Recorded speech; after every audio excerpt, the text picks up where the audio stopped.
You should have 3 gummy bears. And if you don't have gummy bears, that's okay. You can also use potato slices. We can try those too, okay? But gummy bears, you're gonna need some water. You're gonna need some salt. You're gonna need 2 small bowls or cups. You're gonna need a teaspoon measurer. You're gonna need a liquid measuring cup. You're gonna need a snack, the most important part. I have popcorn. As long as it's salty, it'll work. And if you were able to print off the worksheets, Miss Medina and I put together a big packet of information for you that we're gonna work through the experiment today together, and some extra stuff for you to do after we're all done. In order to do this, you're gonna also need a pencil, okay? So this is what we're gonna need today. And we are gonna learn about osmosis. We are gonna learn about how salt affects plants and animals, and how we can keep that salt from hurting or being negative on those plants and animals, especially in the winter months. That is what we're doing today in this hour of fun. So if everybody is okay with that, I would love to see 2 thumbs up. Miss Medina's ready.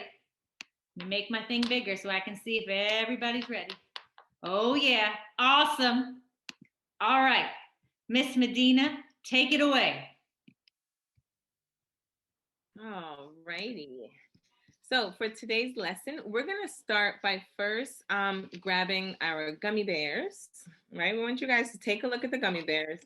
And the question of today, what do you think will happen to the gummy bears if placed in different types of water solutions? So we're going to place our gummy bears either in both salt water and in regular tap water to see what do we think is going to happen. So before that, I want you to just grab your, actually, let's do our hypothesis first, and then we'll start doing some measurements. So on your sheet, you'll see the one that Miss Jess is holding up. You see hypothesis 1. I think the gummy bears will grow or shrink. So you're gonna either put a check or an X or circle. Do you think it's gonna grow if we put it in tap water, or do you think it's gonna shrink if we put it in tap water? So go ahead and make your hypothesis. A hypothesis is just a guess. What is your guess? So we didn't do anything yet. We just want to know, what do you think? If we put our gummy bear in tap water, in regular water, do you think it's going to grow, or do you think it's going to? So now let's set up our experiment. So we made our hypothesis. We thought about it. What do we want to do? Now let's get started. So I want you to grab your gummy bear and grab your ruler. On your piece of paper, if you look at the top of the next slide, if you look at Miss Jess, she's showing you. I want you to measure your gummy bear. You're going to measure on all 3 sides, whether it's your length, your width, and then your height, which is how thick it is. Okay? Can I have one? So let's start. Let me get mine, and we're going to measure it.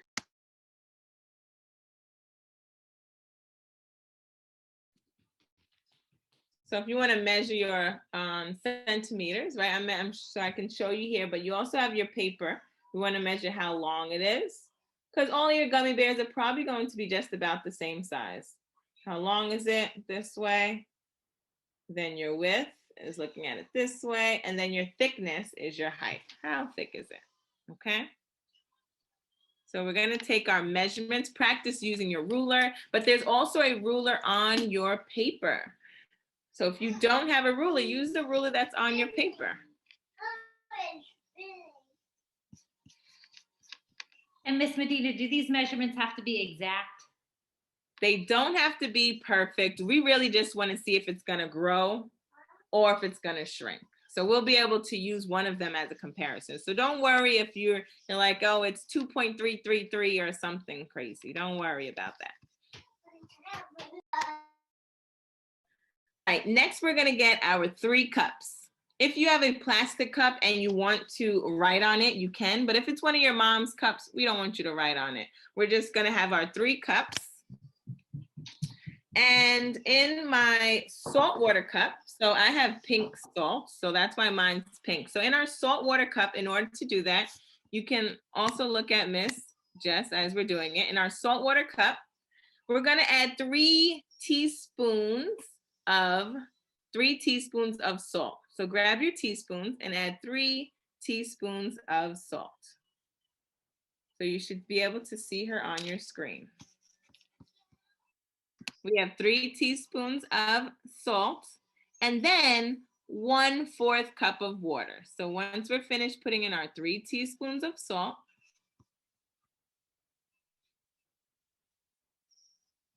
excellent. Look at these scientists. Oh, I know. They're way cleaner than I am. I just spilled salt all over my computer. It's amazing.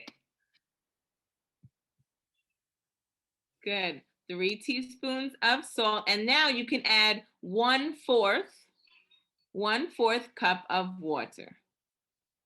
So if you have your measuring cup, look for the 1/4, and you're going to do 1/4 cup of water into that cup. You want to use about the same amount of water in each cup.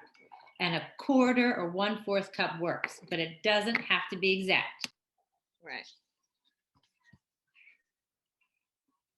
Good. And of course, as you see, as Miss Jess is doing, make sure that you swirl it, mix it, grab a little spoon or a little something to mix your solution. Mix, mix, mix, maybe 10 times around, 20 times around, and that should be good enough. We're going to mix, mix, mix. All right, our next cup. So we have our salt water, check. Our next cup is going to be our tap water. Tap water is just regular water from the sink. You're also going to take your 1/4 cup and you're going to measure 1/4 cup of water and pour it into your next cup. So if you have a plastic cup like me, you can label it, but if not, you look at Miss Jess, hers, she does not want to write on mommy's glass, right? You don't want to mess it up, so you can leave it like that.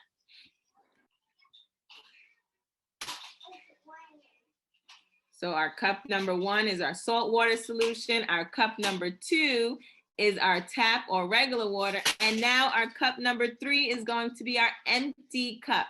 This is going to be our control. So as scientists, we need a control. And that just means that we are leaving it empty and blank so that we can compare everything else to. We want to make sure that we're actually seeing some differences. So this is going to be our control cup. All right, so now grab your 3 gummy bears. 1, 2, 3. We have our 3 gummy bears, and we are going to put 1 inside the salt water, 1 inside the tap water, and 1 inside of our empty cup. And then we're going to wait a little bit. So it's going to take a little bit of time, but we're patient scientists. So I'm going to put mine aside. You can maybe move it back, or you can leave it right where you are. I'm going to put mine here so we can finish. And we're going to wait and see what happens, right? So we made our hypothesis. Some of us said that we think it's either going to grow or shrink. We measured it beforehand. And so now we want to know, like, why are we putting salt in there, right? What's up with the salt? So I want to know, how then does salt affect living things? So I have a piece of celery here, right? And this is like a regular slice of celery. I just ripped it off. And it looks like this. But over time, if we placed it inside of a salty cup, the same way we put our gummy bear in, we want to know what might happen.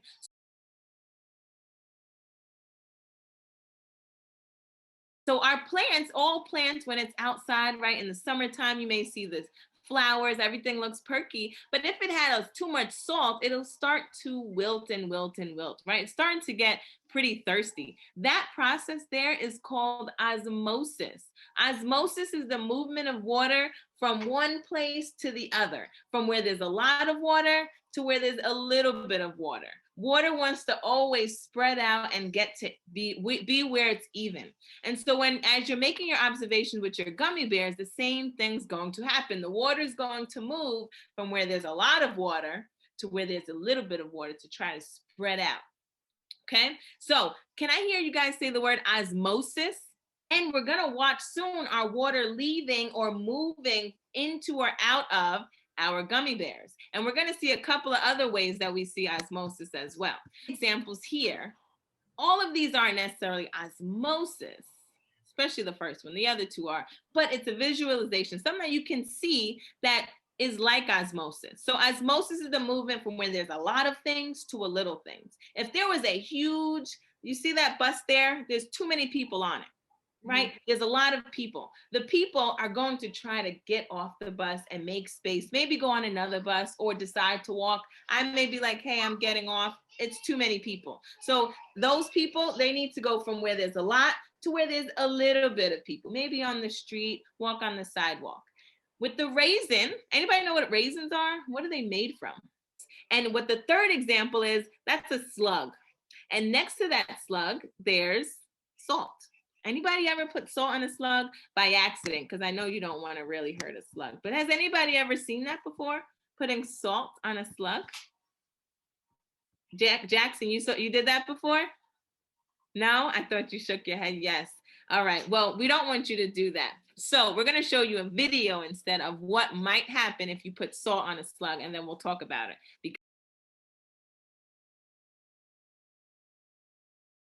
If you have ever seen that before, I know when we were younger, we used to do that before we knew better. We used to find slugs after it rained and we put salt on it, and you would really see it start to get smaller and smaller and smaller and start to shrivel up because they don't have a protective skin like we do. If you put salt on your arm or your hand by accident, nothing's going to happen. It's just going to roll off. But because of the way that slugs outside is, they don't have that protective covering like we do. And so all the water is just going to suck up and draw up and come towards the salt and make it very, very dry. That sounds like it would hurt. Ouch. I hope slugs don't have nerves. Dehydrated. Yikes. All this talk about salt, I don't know about you, but I'm getting hungry.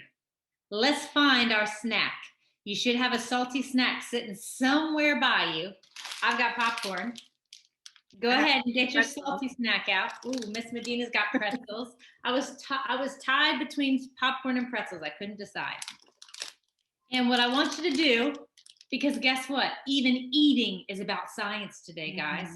I want you to take 2 to 3 bites of your snack and enjoy it.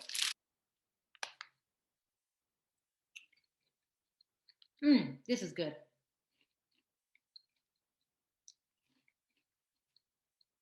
All right.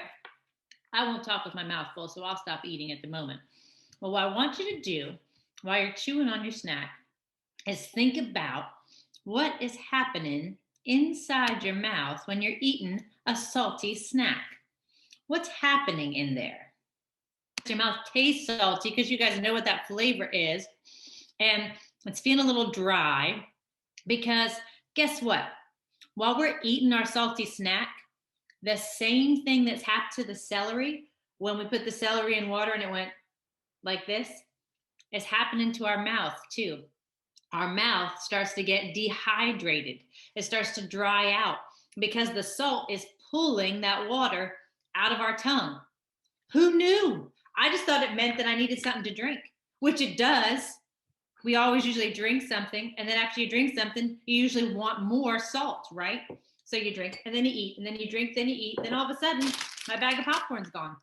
At least that's what happens to me every time I eat a bag of popcorn. It goes away so fast because I'm thirsty and then I'm hungry. So the science that's happening when you eat, guys, is the same science that happens to plants. Okay, what I want you to do, you can see on this sheet while you're finishing your eating, it says making connections to our cells. And most of you said that your mouth felt dry or that maybe you were thirsty. Okay, you can write that on this line. As you eat more, you might get more thirsty or your mouth feels even drier. And that's all because of that fabulous word, which we all remember. Okay, and if you don't remember how to spell it, I don't think it's on this page. It's Osmosis. And when you've got that, you can then get out this side, because not only are we going to talk about how salt is affecting our gummy bear and how salt affects us, but we're also going to talk about, and someone mentioned it earlier, how salt we can actually use in the environment and how it can actually be positive and be a negative. So let me show you this. we know that especially in the wintertime, for here in the Northeast, and if you're living somewhere where you get a snowy, cold winter, a lot of times we need to put salt on the roads because salt is really cool. And when we talk about salt, we're talking about the good old sodium chloride, the stuff that you put on your snack or on your food, okay? Same stuff, except it's usually in bigger chunks. It can actually make water freeze at a lower temperature because you can see here, and I have it on our sheet too, that water freezes at 32 degrees Fahrenheit. In Fahrenheit scale or in Celsius scale, it's 0. So on this sheet here, you can write in water freezes at 32 for Fahrenheit or 0 for Celsius. That's why here in Pennsylvania today, the temperature is hovering around 32 degrees Fahrenheit, so my snow is starting to melt a bit. But when we add salt outside, or add salt to water, or add salt to the roadways, it actually lowers the freezing point of water. When water or ice or snow hits that salty surface, it can make the temperature go down for the temperature that water freezes at. It can make it freeze to, instead at 32, it lowers it to 15, which is pretty amazing. Or if you're in Celsius scale, that's -10, which is super awesome because it keeps people from slipping on the sidewalks, from having car crashes on the road. So salt is such a cool, simple tool we can use to keep people safe in the wintertime. The problem is that when we use too much, a lot of animals and plants can be affected by that salt. And so on the next page, you'll see this. As we go through these next few slides, I want you to circle what is being affected by the salt, okay? So you can see that we use lots of salt to be able to keep us safe on the roads, okay? But it can also affect the plants and animals that live there. One thing that can be affected are freshwater fish. So trout, for example.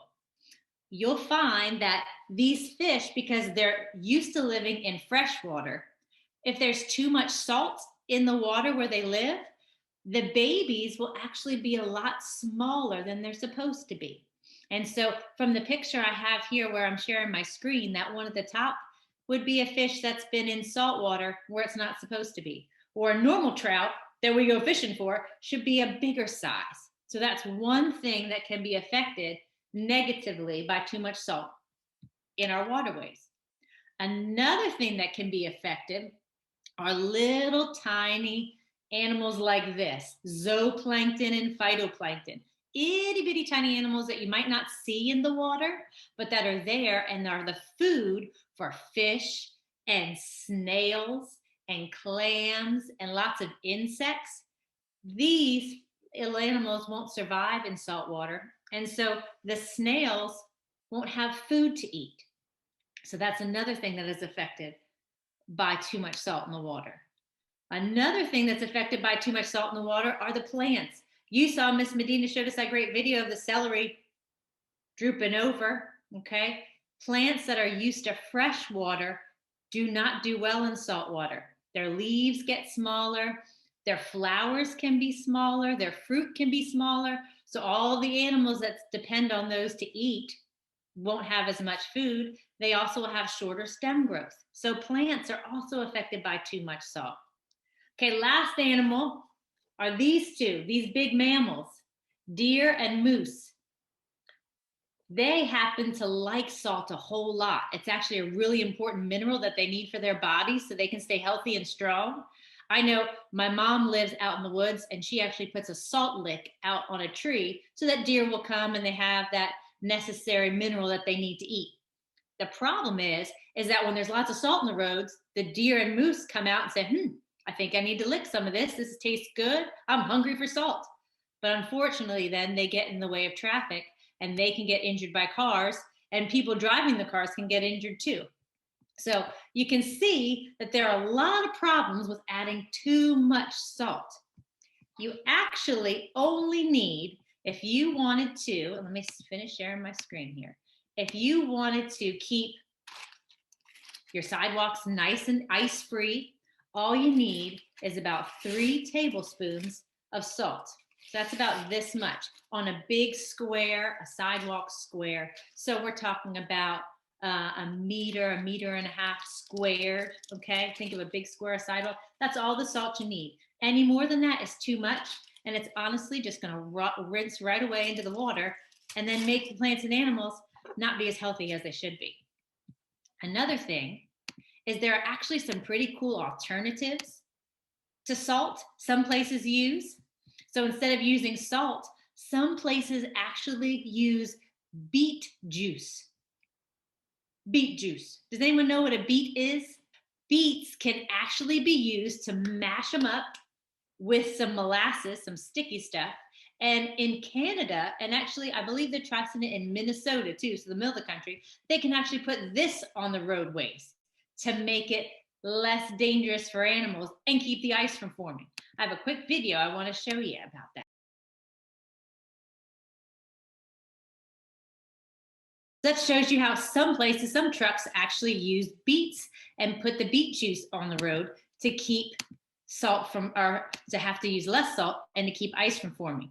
You can also use a shovel that's curved to more effectively move the ice, or some people even use sand or cat litter, especially if you live in a place that has a lot of sand, like by the beach. You don't get a whole lot of snow or ice, so you could utilize sand or cat litter to be able to create more of a friction on the road. So a couple alternatives to actually using salt. Pretty cool, huh? That beet stuff really threw me. I think that might be a little sticky, but I think that's the point. It really helps keeping that ice from forming. Okay. All right. Are we ready to look back at our gummy bears? All righty, let's see. I grabbed my cups. So go ahead and grab your cups, bring them in front of you if you're ready. And we have our salt water, we have our tap water, and an empty. Today, we're going to be able to look at our tap water. So go ahead and take out, you can use a spoon if you'd like, or you can use your hand. I don't want to use my hand, but I have a spoon here, and I'm going to take out gently my gummy bear. Wait. Is it growing? Yeah, we're gonna see it growing. It is growing. Ours is growing. I'm taking out my tap water gummy bear, and I want to show you to compare. Let's see if we can show this. I think Miss Jess has it too. And I want you to take a look. Did yours grow or did it shrink? Did it grow or shrink? So look at yours and tell me, did it grow or shrink? All right, so why did it grow? What went inside of our gummy bear that made it grow bigger? So I want you to write down and draw. So there's 2 parts to your results. The first one says, did your gummy bear grow or shrink when placed in tap water? So I want you to draw your gummy bear. If your gummy bear grew, I want you to draw a bigger gummy bear. If your gummy bear shrunk, you draw a smaller gummy bear. You're going to write down your results. What happened? Yours got smaller? Bigger. Mine got bigger. Ours got bigger. Miss Jess, do you want to show them your big gummy bear so they can see yours? Absolutely. She's a really cool one. Hers grew from yesterday. Yeah, so I put this one in water yesterday. So when we're going to want you to leave yours for a whole day and then take a picture and have your parents share it with us. Because look, are you ready? This is what happens in 24 hours. So hers is going to be, take a look. Look at what happened. Dun, dun, dun. I'm going to try and get it out. It's how big hers is. Big. That's a big gummy bear.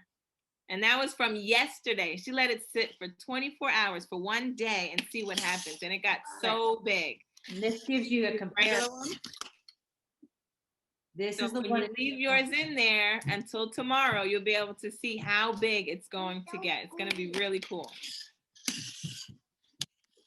All right. So make sure also you write down your conclusion. My gummy bear in tap water grew because of osmosis, right? The water went inside. That's called osmosis. So fill in your conclusion as well.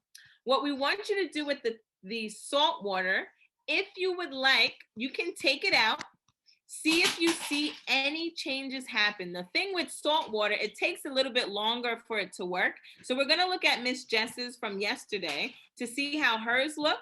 If yours doesn't change as much yet, that's okay. Tomorrow, when you look at your observations again, you'll be able to see some changes happen. So if you look at hers versus the other one, you'll see that it looks a little bit smaller than the original one. Mm-hmm. So yours may not have changed yet because it does take a little bit longer for the salt to switch, but the water one was able to change a little bit quicker for us. Okay. There's another worksheet at the bottom where it says inference. It says use arrows to infer the direction that water will travel when placed in salt water. So we said that the water went into, in our regular one, the one that got bigger, water went into our gummy bear, right? And that's what made it get bigger. So now we want to know what's going to happen to this gummy bear. What's going to happen to the water? Is the arrows going to go inside, or should we put the arrows coming outside? It's salt water, and an inference is another way of saying thinking about a hypothesis or making an informed guess. And we have our gummy bear. We also have a sponge and the raisin here. We know if we put it in salt water, the water would leave, even though there's probably not a whole lot left in that raisin. He's pretty dehydrated already.